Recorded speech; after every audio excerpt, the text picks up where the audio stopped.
So the next most common type of fluvial system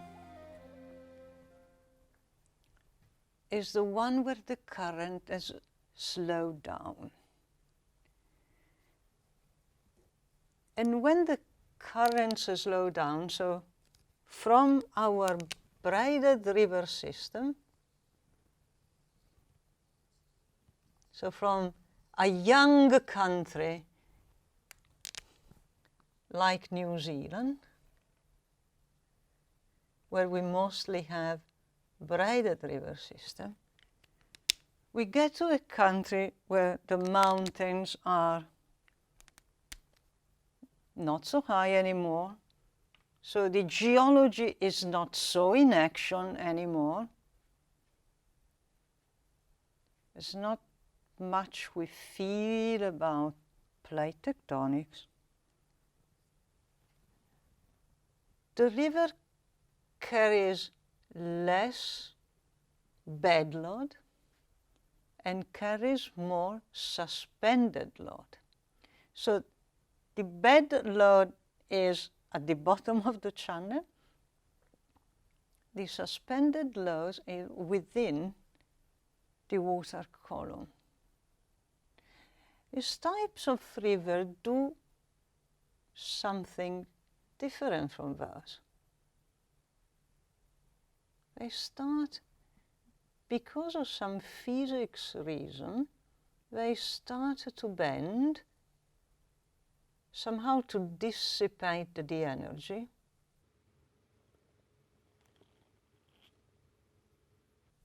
And these bends I'll call meanders.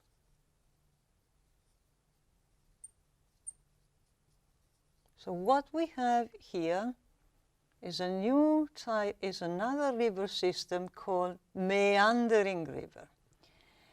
And what does the current do in a meandering river? The current goes like this.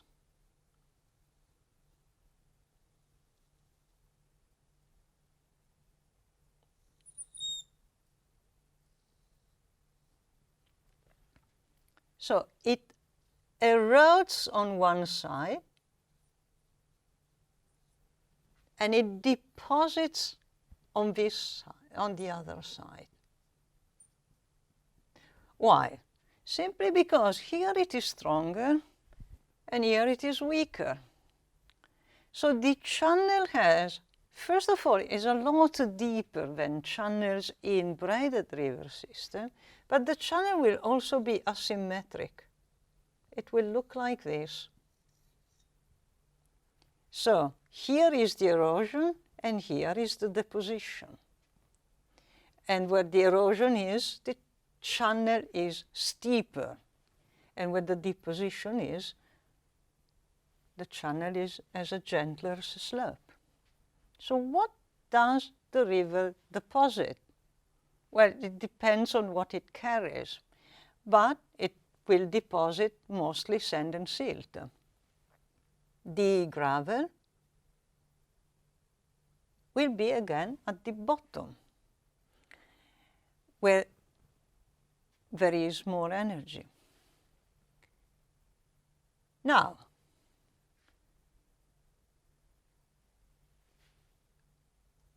here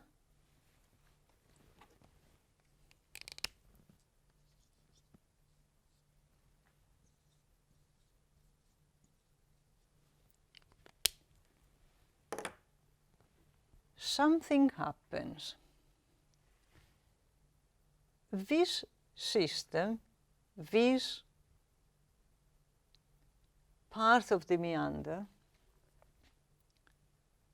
is formed.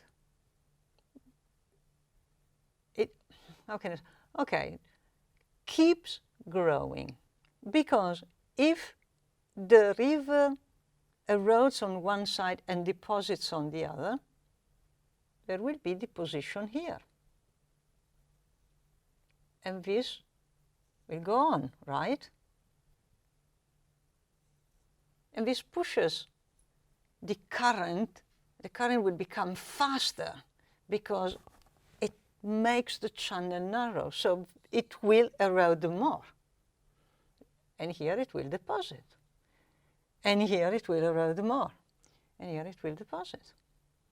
And you see what I mean?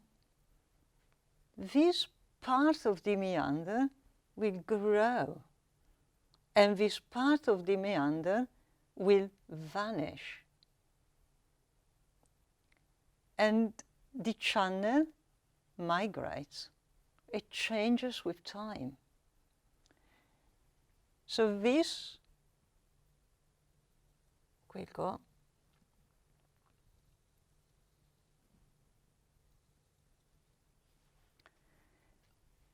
What this means is that suppose here we have silt, here we have sand, and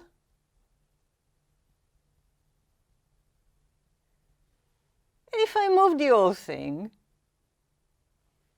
I will have sand on the gravel and silt on the sand.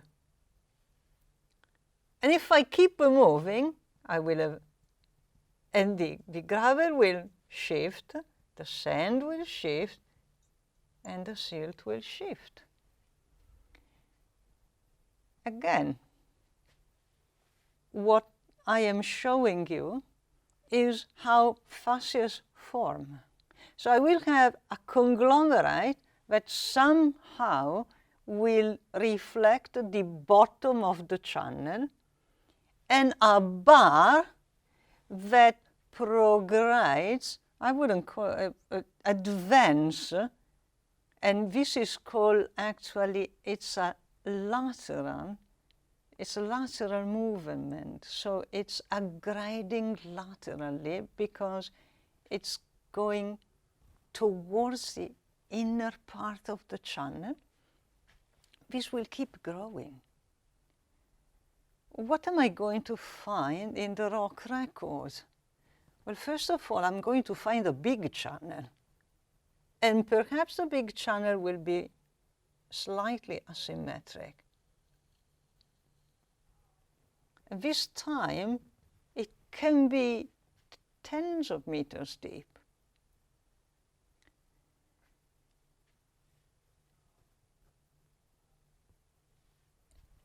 And okay, I expect I will have some coarse stuff. But I will have lots of sand, and in the end I might have a silt cap. It can even be a silt plug. You know what? Because if this keeps meandering too much, the meander can become like that. So the river decides, why should I do all this? Just let's go straight. So it cuts the meander, it forms a bog, a billabong, and this will be full of stagnant water. And the only thing you can, the only sediment you have in stagnant water, it's clay, mud. So here we have our plug of mud. Then what we might see is a larger scale across the stratification, because this is the bar that was moving that way. And the reason why I told you it's a lateral aggradation is because the current is not moving in the same direction of this large cross bed. The current is actually moving this way.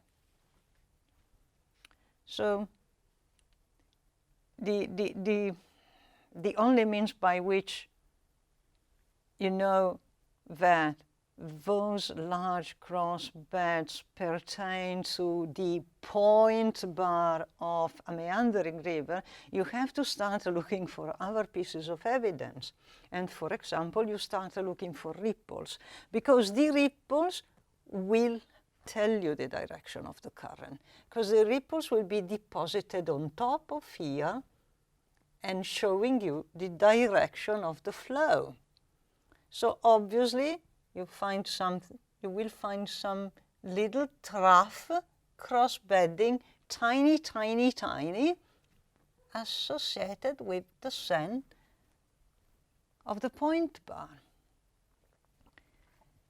And in order to look at the direction of the current, you have to move. You move the direction of view, and again, you start looking this way, this way.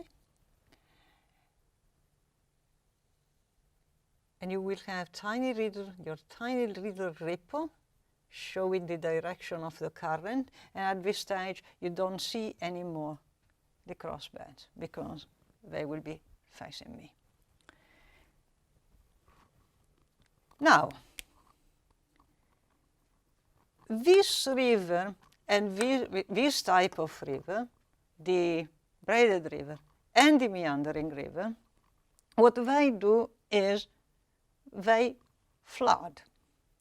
So depending how large the valley is, they may occupy the whole valley. For example, when the Hunter flows potentially floods, potentially fills the bottom of the Hunter Valley.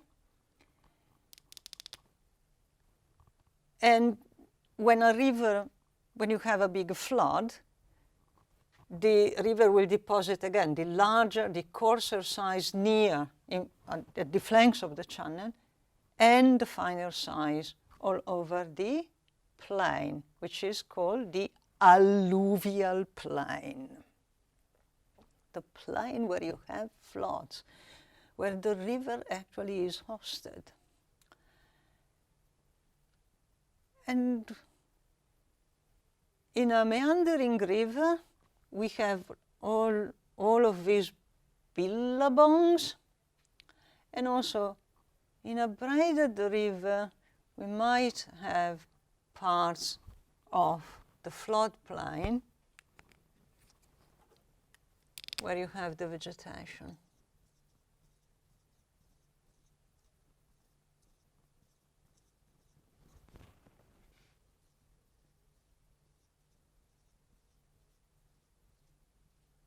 So if the climate is particularly humid,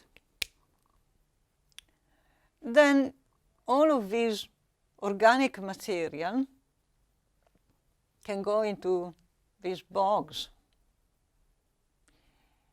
And also here you can have organic material going in bogs. But actually this type of river has bigger bogs. Imagine what happens if all of a sudden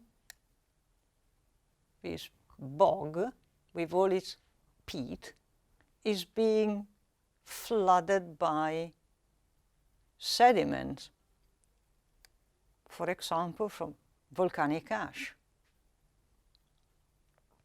You have like big volcano, big eruption, lava flow, boom, all on top of it. With diagenesis, it will become coal. And then you will have coal seams.